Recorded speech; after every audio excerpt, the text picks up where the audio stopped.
Quand je débriefe avec la cliente, ça, elle me le partage. Et je me dis, ça, ça vaut de l'or. Parce que je prends le magazine et il y avait une femme qui parlait des problématiques de son entreprise et notamment du fait qu'elle était dans l'industrie et qu'elle avait du mal à recruter des femmes. Si les gens répondaient, c'est qu'ils voulaient prendre rendez-vous. Bonjour à tous, bienvenue dans ce nouvel épisode de Outbound House. Je suis Florian Rosotte, growth B2B spécialisé en outbound et je suis freelance. Si ce n'est pas encore fait, tu peux t'abonner à la newsletter Outbound House juste ici et tu recevras chaque nouvel épisode à sa sortie.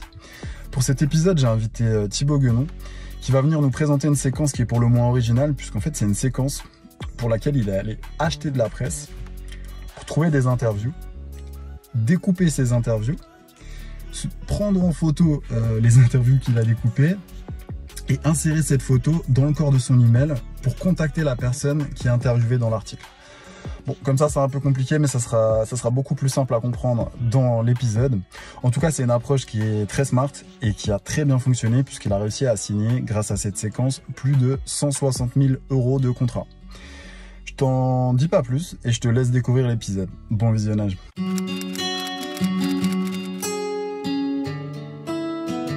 Écoute, salut Thibaut, je suis très content de te recevoir sur cet épisode. On a parlé ensemble d'une séquence que tu as fait pour l'un de tes clients et puis je trouvais ça très intéressant de la présenter ici. Donc ce que je te propose pour commencer, c'est que tu parles un peu de cette séquence et de son contexte. Ouais, alors en effet, c'est une campagne email que j'ai faite à la main en prenant en photo des magazines. Donc, je vous montrerai les détails un petit peu plus tard. Et j'ai beaucoup aimé faire cette campagne parce que pour moi, en tant que gros marketeur, c'était un peu une campagne originale. C'est la première que je faisais un peu comme ça. Et c'était une bonne surprise parce qu'à la base, évidemment, c'était un test et ça a bien marché. Donc, le contexte, c'est que j'avais une cliente alors qui préfère rester du coup anonyme. Donc, pour cela, du coup, on va l'appeler Emma. Et la société, donc c'est un cabinet de conseil en ressources humaines, on va l'appeler Parité RH. Ok, pas de souci. Cool. Et donc, ma cliente Emma, en fait, donc elle dirige un cabinet RH à Paris qui est spécialisé dans les problématiques de la parité. Donc, en gros, c'est-à-dire, il y a des entreprises qui ont comme challenge de recruter des femmes, surtout dans certaines industries qui sont très masculines. Et du coup, ces entreprises, elles veulent recruter des femmes, soit des hauts postes de direction, soit dans les conseils d'administration. Ok, ouais. Parce qu'il y a des lois, c'est ça, tu me disais, qui encadrent la parité, justement. Oui, tout à fait. Donc, il y a la loi RIC-1 qui encadre, du coup, qui réglemente, on va dire, le recrutement enfin plutôt le ratio de femmes sur les conseils d'administration et sur les postes de direction à partir d'un certain nombre d'employés. Donc, toutes les entreprises ne sont pas concernées, mais ça concerne globalement plutôt les grands groupes. Et donc, il y a les clients de Emma, ils viennent la voir pour deux raisons. Soit parce que, à cause, ou grâce à cette loi, ils doivent faire un peu bouger les choses au sein de leur entreprise, soit tout simplement également parce que eux-mêmes, c'est des choses qui sont importantes pour eux, pour leur entreprise, pour leur image de marque, pour leurs valeurs, et ils adhèrent totalement avec la vision de parité RH, et ils veulent mettre plus de femmes dans leur board. Donc voilà, ça c'est les deux raisons pour lesquelles les entreprises allaient voir Emma. Et donc du coup, par exemple, on avait deux typologies de clients qu'elle m'a demandé d'aller démarcher. Il y avait plutôt les grands groupes dans l'industrie et les petites startups qui venaient de lever des fonds. Et donc, par exemple, là, on retrouve un petit peu les deux typologies de clients. Ok, deux typologies complètement différentes pour le coup, en plus. Ouais, exactement. Et ce qui est drôle, c'est qu'en fait, pour contacter ces deux personas très différents, j'ai utilisé la même approche. Parce qu'en fait, j'ai contacté les deux avec la même campagne que je vais vous montrer tout à l'heure. Et du coup, j'ai réussi à prendre des rendez-vous avec les deux. Donc, dans les deux cas, c'était efficace. C'était marrant. Ok. Et du coup, c'était quoi l'objectif de cette campagne exactement? Donc, tu rentres en campagne, tu disais que t'as ces deux typologies, donc les grands groupes et les plutôt startups. On a compris du coup ce que ta cliente proposait. Donc pour résumer, hein, et tu m'arrêtes si je me trompe, c'est de placer des femmes sur des hauts postes de direction. Du coup, ce qu'on comprend, c'est que ta campagne, elle a pour objectif de proposer, d'échanger à propos de ces profils. Comment est-ce que tu amènes ça? Est-ce que ton objectif, dans un premier temps, par exemple, c'est d'avoir un rendez-vous avec la personne, de la rencontrer? Ouais, alors, du coup, vu que tu amènes le sujet, je dois introduire le sujet en précisant quelque chose qui est assez important, c'est que Emma, c'est une personne qui est assez connue dans le milieu parisien parce qu'elle est très engagée au niveau de la parité. Et donc, de base, c'est une personne qui a une assez bonne notoriété et un gros réseau.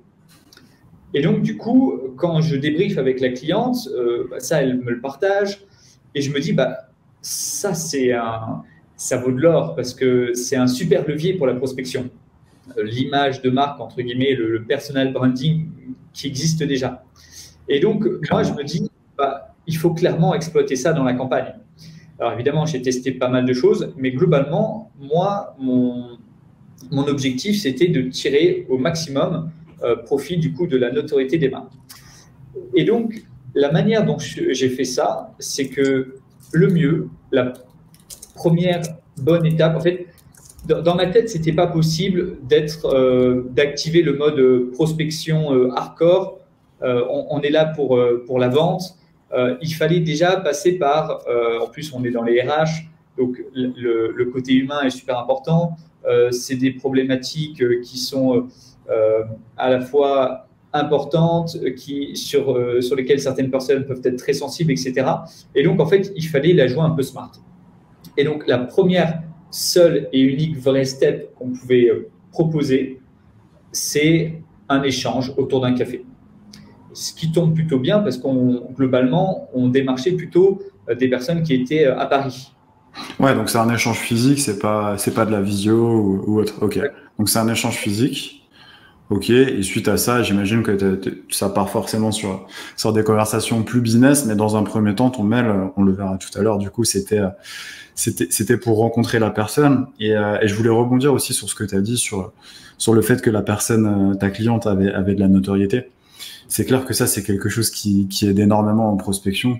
C'est aussi pour ça qu'on voit de plus en plus des prestataires, des agences ou des freelances qui couplent des prestations de ghostwriting sur LinkedIn avec des prestations de prospection, parce qu'évidemment, toute la partie LinkedIn sur la prospection, ça marche beaucoup mieux avec un profil actif, ça marche beaucoup mieux avec un profil qui a déjà une petite notoriété sur LinkedIn. Et tu nous diras juste après, du coup, peut-être après ta campagne, si ça a porté ses fruits et si tu penses que vraiment c'était en plus par rapport à ça.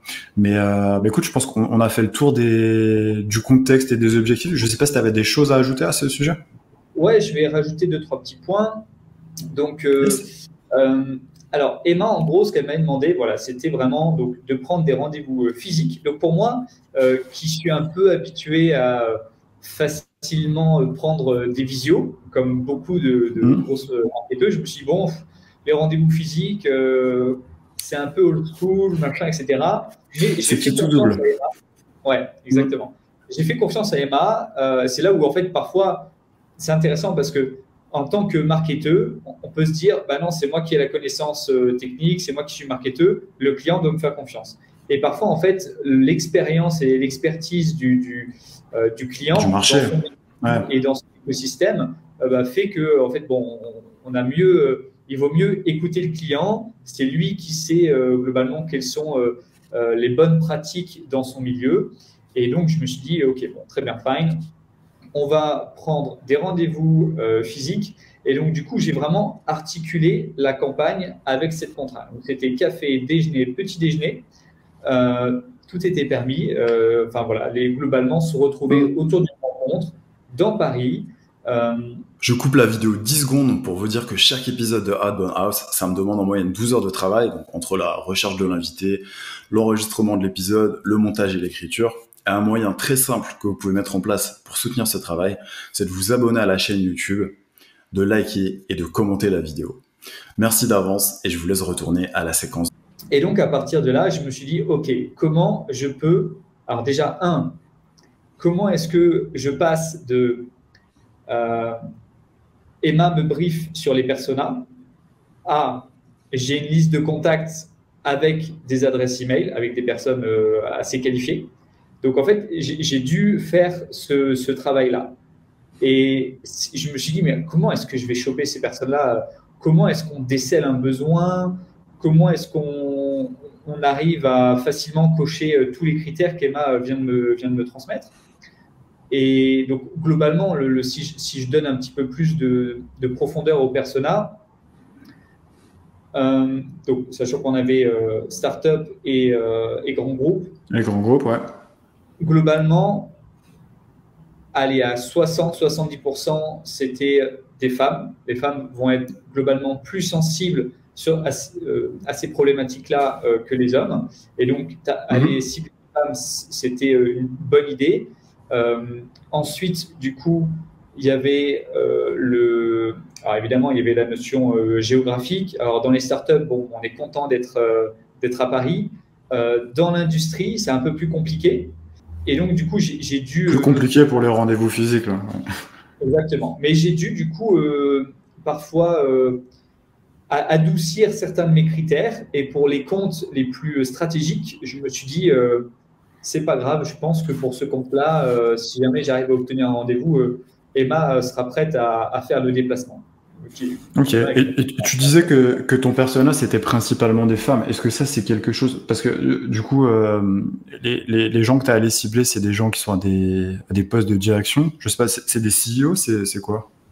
Ouais, en fait, des CEO de start-up, des DG de grands groupes. Mais tu vois… imagine, moi, je prenais par exemple des rendez-vous avec des PDG de grands groupes. Parfois, tu avais des hommes, tu avais globalement plus d'hommes que de femmes, mais parfois, tu avais des femmes. Mais les femmes qui sont PDG de grands groupes, elles recherchent d'autres femmes parce qu'elles se sentent seules en tant que femmes au bord de la direction. Et en fait, au bord de la direction, il y a plein d'autres directeurs parce que quand tu es dans un grand groupe, il n'y a pas juste le PDG qui est directeur, il y a plein d'autres directeurs de leur propre entité. Exactement. Et du coup, tu es allé chercher intentionnellement, tu es allé chercher des femmes aussi à adresser, tout en sachant qu'elles seraient plus sensibles à ces sujets-là. Ouais. Et donc, du coup, je suis obligé de faire le lien avec la technique, la technique de la campagne. Si tu me le permets, je vais montrer un petit peu. Allons-y. Alors, globalement, avant de partager du coup mon écran, je voulais dire que j'ai décidé du coup d'utiliser un magazine. Un bon vieux magazine, yes. Un bon vieux magazine. Et en fait, je me suis dit, alors en vrai, j'ai eu l'idée un peu par hasard parce que c'est un moment où j'aimais bien bouquiner des magazines et j'avais décidé de m'abonner à Forbes France. Et à un moment, je feuillete le magazine et je me dis, et j'ai l'idée en fait. Et je me dis, mais c'est ça qu'il faut faire. Je prends le magazine et il y avait une femme qui parlait des problématiques de son entreprise et notamment du fait qu'elle était dans l'industrie et qu'elle avait du mal à recruter des femmes. Et je me suis dit, mais c'est ça, c'est exactement ça. Et donc, en fait, je prenais les magazines, j'entourais certains passages, un peu comme là, et souvent, il y avait la photo de la personne qui avait pris la parole, j'entourais son nom, et ensuite, je prenais une photo du magazine, ou parfois même, je me prenais en selfie avec le magazine comme ça, et j'ai envoyé un email à la main à cette personne, j'intégrais la photo, et je disais bonjour. Alors parfois c'était prénom, parfois c'était madame, suivant si c'était une startup, si c'était un grand groupe, etc. Ouais, tu t'adaptes, ouais, ok. Exactement. Et en fait, je disais tout simplement, chez Parité RH, on a adoré votre article, on est sensible au même sujet que vous. Emma m'a demandé de prendre rendez-vous avec vous afin d'échanger sur vos problématiques de parité, etc. Je me suis dit, qu'est-ce qui ferait que moi, je répondrais forcément à un email? Et je me suis dit, si c'est ultra personnalisé, si je sens que c'est envoyé à la main et si c'est ultra flatteur. Et je me suis dit, avec un email comme ça, c'est pas possible que les gens me répondent pas. Et du coup, chaque semaine, j'allais dans des kiosques, j'achetais des magazines, j'achetais Management, Les Échos, Forbes, tout ce qui était un peu business. Toute la presse économique, ouais. Exactement. Je lisais ça, je feuilletais.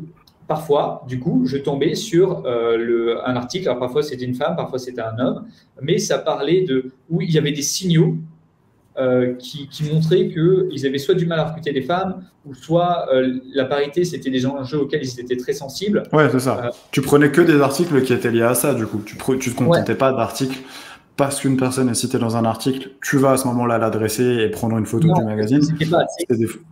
C'est des articles qui parlent de ces sujets, ouais. Exactement. Okay. En fait, il fallait qu'il y ait un espèce de signal de la personne sur lequel rebondir. Sinon, j'allais envoyer un email un peu dans le vide, tu vois.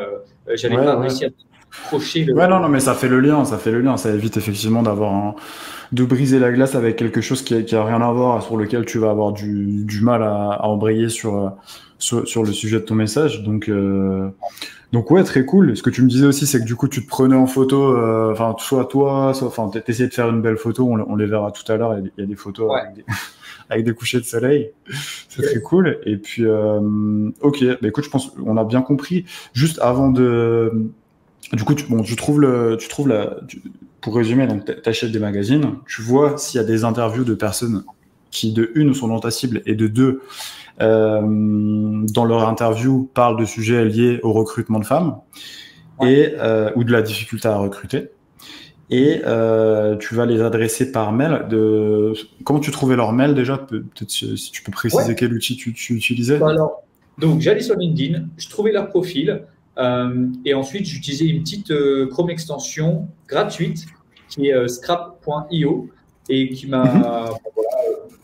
Il y a celle-ci, il y en a d'autres. Celle-ci, elle est bien parce qu'elle est gratuite et elle donne un nombre de mails gratuitement assez important et elle est assez fiable.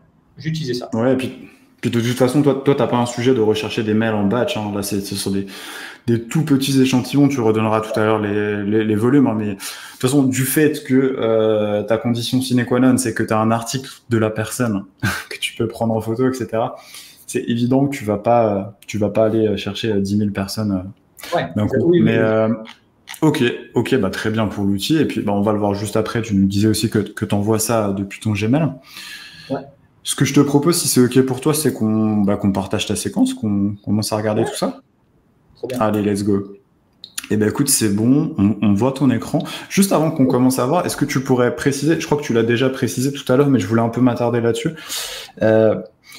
Si j'ai bien compris, tu envoies ces mails en ton nom et non pas au nom de ta cliente. Tu te présentes comme quelqu'un qui travaille pour ta cliente et du coup, tu as une adresse, j'imagine, chez ta cliente, etc.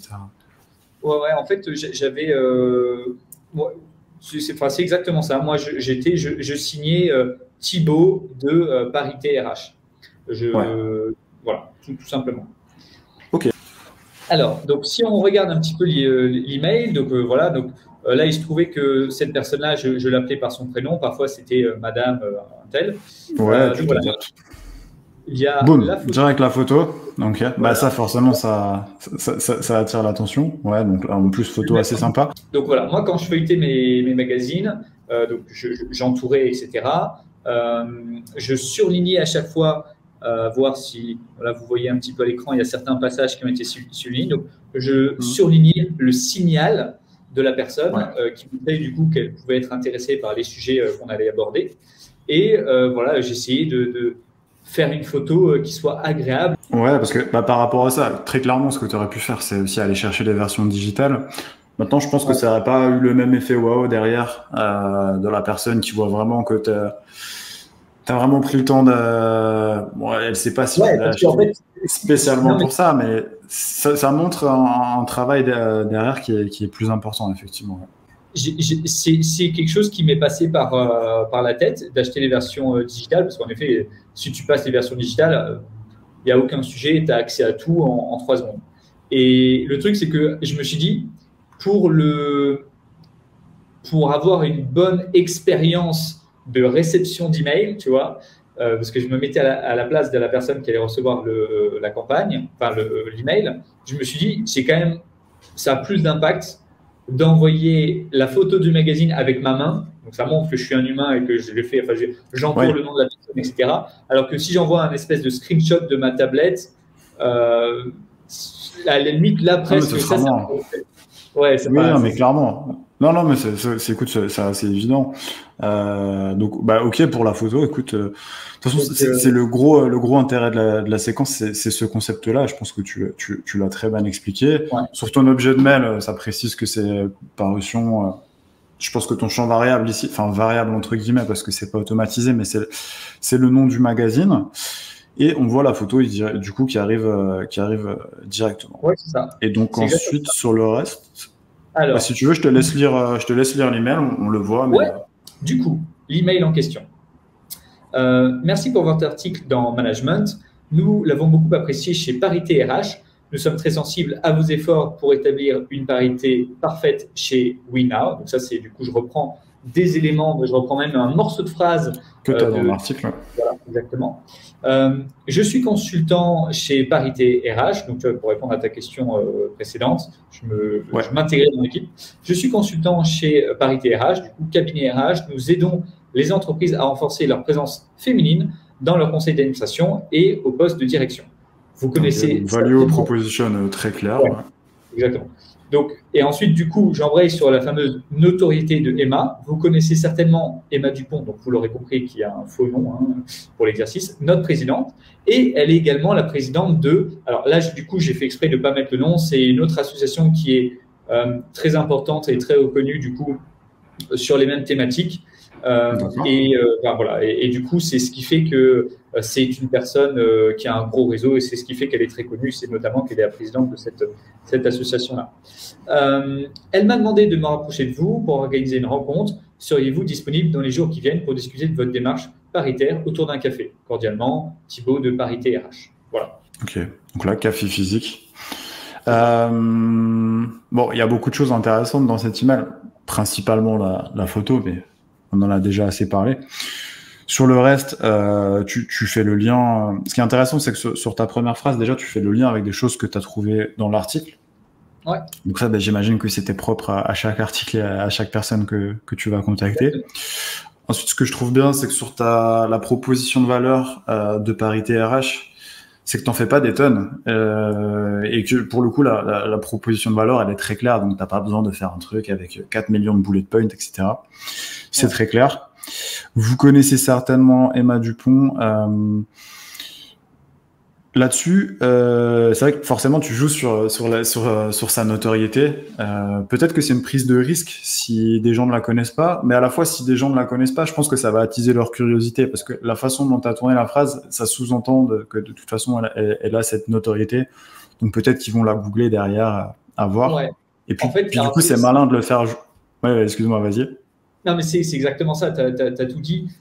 C'est un pari, en fait. Parce que, d'où certainement, c'est un pari. Si la personne connaît, là, c'est jackpot, le rendez-vous, je sais qu'on va l'avoir. Si la personne ne connaît pas, elle va taper son nom sur Internet et en fait, elle va voir qui c'est. Et du coup, elle va dire « Ah ouais, trop bien, mais genre, comment j'ai pu louper ça ?» Et donc, ensuite, elle va répondre positivement, très certainement. Ouais. Puis du coup, tu fais le lien derrière. Call to action, elle m'a demandé de me rapprocher de vous pour organiser une rencontre. Déjà, le fait que ce soit quelqu'un d'autre qui demande pour elle, ça, peut-être que ça peut appuyer sur son importance et sa notoriété. Je sais pas, il y a peut-être un lien là-dessus. Je veux pas trop m'avancer, mais pour moi, il y a un peu de ça quand même. je l'ai formulé de cette manière exprès. C'est-à-dire que si c'est moi, de mon propre chef, la personne, elle ne me connaît pas et entre guillemets, moi, je suis personne, je ne suis qu'un consultant d'un cabinet RH, tu vois. Si c'est moi, enfin, si c'est Emma qui dit « Hey Thibaut, ça serait bien que tu prennes rendez-vous avec cette personne-là », ça a beaucoup plus de poids. Et la personne se sent flattée, encore une fois. Bon, à prendre avec des pincettes, ce conseil est quand même que faut effectivement que la personne ait quand même cette vraie notoriété. Je pense que le pari n'aurait pas fonctionné avec une personne qui est totalement inconnue au bataillon. Là, c'était l'occasion de le faire, donc c'est parfait. Eh ben écoute, très clair, super cet email.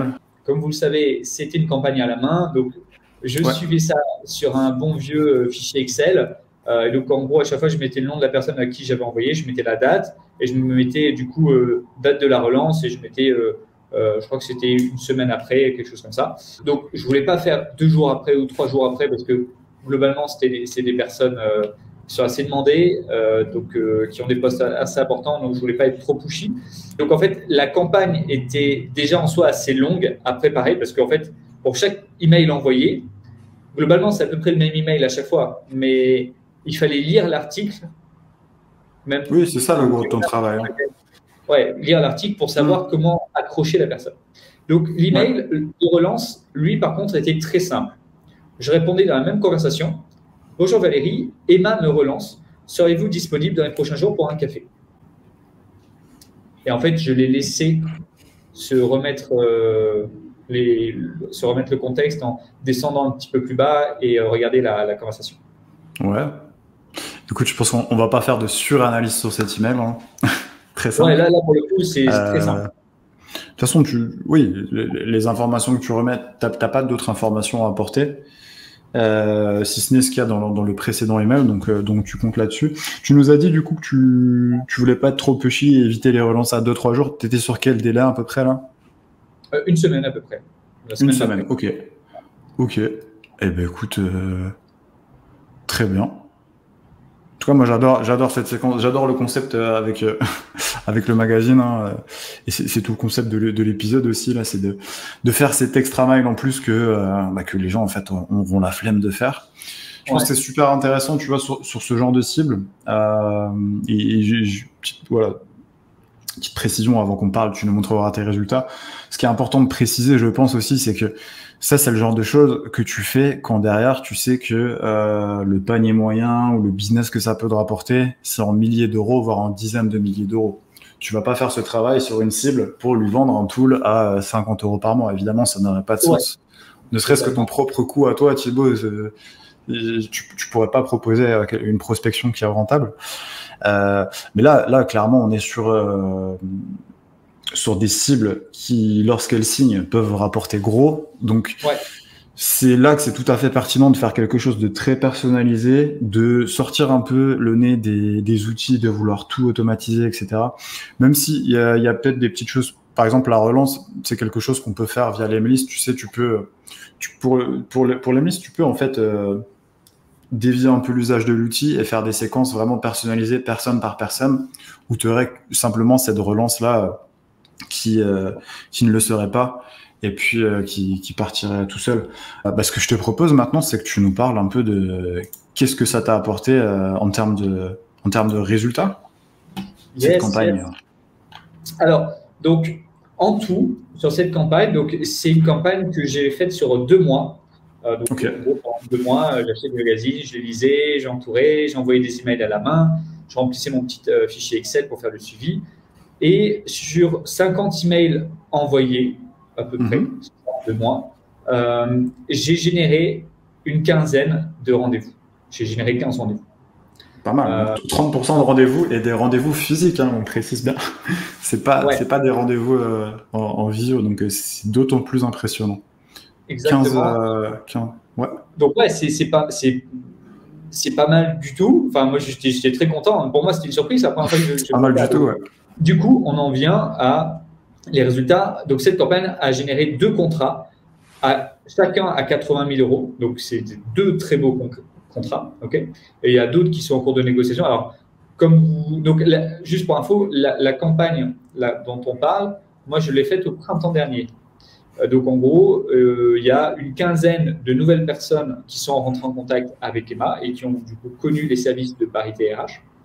Et du coup, comme vous pouvez l'imaginer, sur ce genre de discussion, donc c'est pas juste des simples recrutements, genre on a des besoins, on recrute maintenant, il faut que ça soit dans 2 mois. Oui, c'est du long terme. Voilà, c'est assez stratégique, ça a beaucoup d'impact pour la boîte, tout ce qui est conseil d'administration, etc.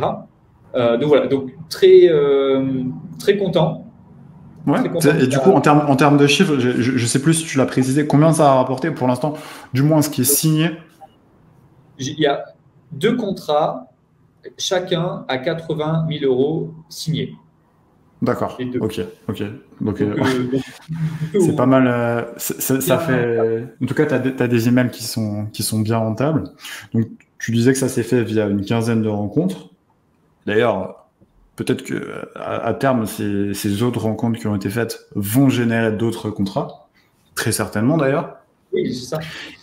Et en termes de réponse, du coup, donc tu le suivais pas via un outil comme Lemlist ou autre, mais est-ce que tu saurais dire à peu près quel ordre de grandeur sur 50 personnes, combien t'ont répondu? En vrai, j'étais sur à peu près un peu moins de 50% de taux de réponse. Globalement, ok, j'aurais dit même plus, moi. Ok. C'est que si les gens répondaient, c'est qu'ils voulaient prendre rendez-vous. Ouais, j'allais te dire. Ça veut dire que tu as eu très peu de réponses négatives, ouais.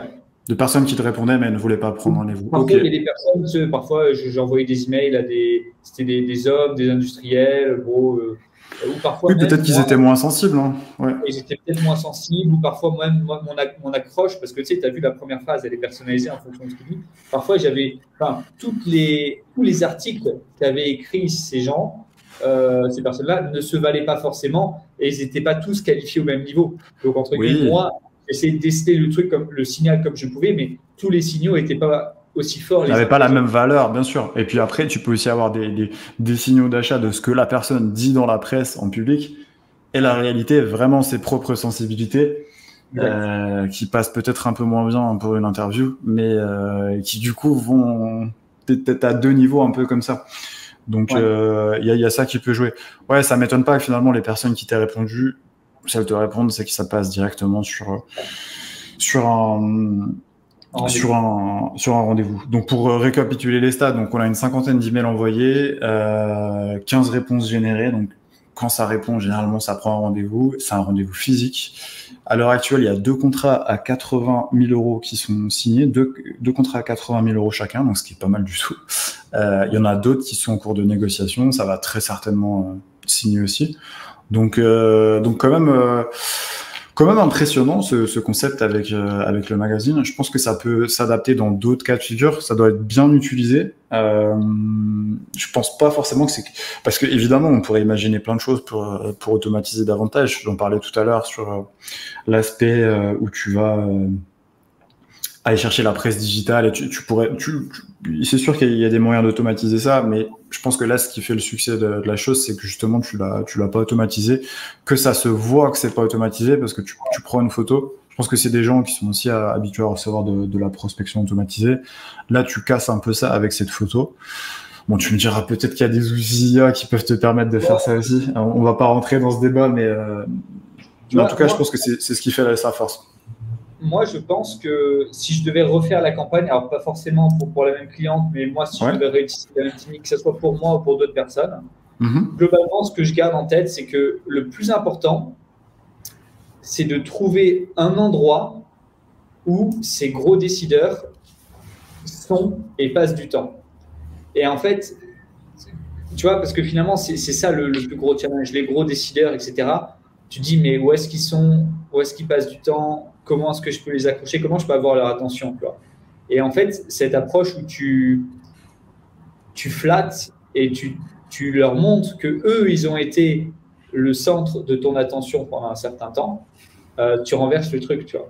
Et donc, ouais, bien sûr, c'est de la considération, hein, de toute façon. Ouais.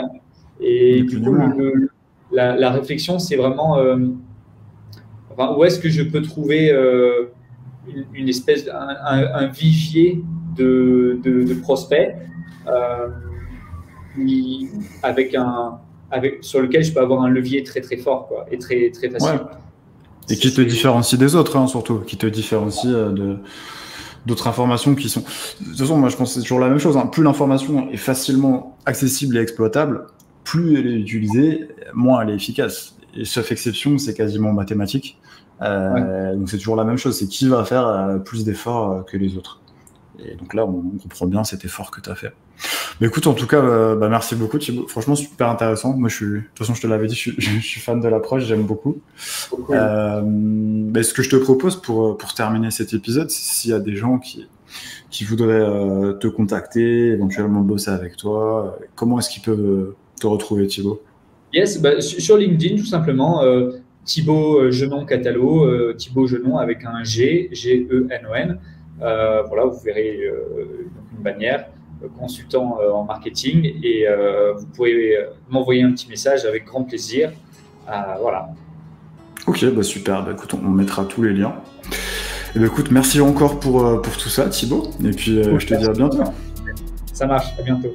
Bye.